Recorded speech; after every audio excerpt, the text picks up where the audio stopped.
મિત્રો અત્યાર સુધી આપણે સમજ્યું કે યોગ એટલે સંતુલન અને બુદ્ધિ કેવી રીતે સ્થિર કરવી, પણ હવે એક ખૂબ મહત્વનો પ્રશ્ન ઊભો થાય છે. સ્થિર બુદ્ધિવાળો માણસ દેખાય કેવો હોય છે?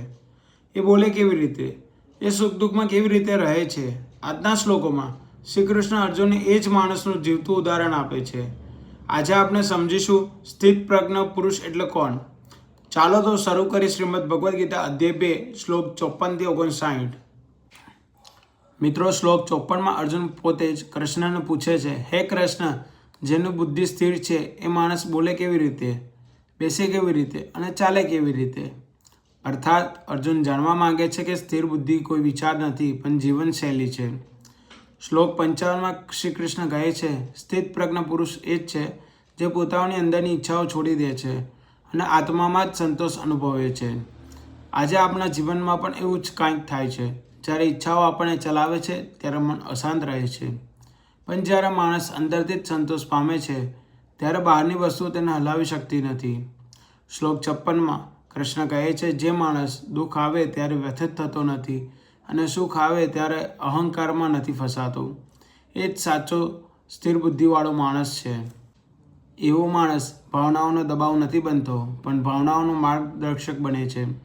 શ્લોક 57માં કૃષ્ણ કહે છે, સ્થિત પ્રજ્ઞ પુરુષ સારા અને ખરાબ બંનેમાં ન તો લલચાય છે ન તો ઘૃણા કરે છે. આ વાત બહુ ઊંડી છે. જીવનમાં બધું આવે છે પણ સ્થિર બુદ્ધિવાળો માણસ બાધામાં બંધાઈ જતો નથી.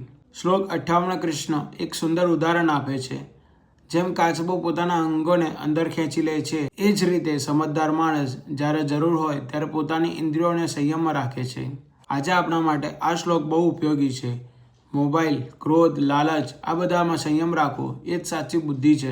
અને શ્લોક 59માં કૃષ્ણ અંતમાં કહે છે, બહારથી ઇન્દ્રિયોને રોકી શકાય પણ અંદરની આ શક્તિ ત્યારે જ જાય જ્યારે આત્માનું સત્ય અનુભવાય છે. અર્થાત જ્યારે અંદર શાંતિ આવે છે ત્યારે સંયમ સહેજ બની જાય છે. મિત્રો, આ હતા અધ્યાય 2 શ્લોક 54 થી 59. આ શ્લોકોમાં શ્રી કૃષ્ણ આપણને એ જ માણસ બતાવે છે જે બહારથી દુનિયામાં જીવતો હોય પણ અંદરથી અડગ અને શાંત હોય. આગળના શ્લોકોમાં શ્રી કૃષ્ણ હવે ઇન્દ્રિયોને અનિયંત્રિત થવાથી મન કેવી રીતે ભટકે છે એ સમજાવશે. જો તમને નેક્સ્ટ એપિસોડ જોવા માંગતા હોય તો કમેન્ટ બોક્સમાં નેક્સ્ટ એપિસોડ લખવાનું ભૂલતા નહીં. અને વિડીયો ગમ્યો હોય તો લાઇક કરજો અને તમારા મિત્રો સાથે શેર કરજો. અને ચેનલને સબસ્ક્રાઈબ ના કરી હોય તો અત્યારે જ સબસ્ક્રાઈબ કરી દેજો. જય શ્રી કૃષ્ણ.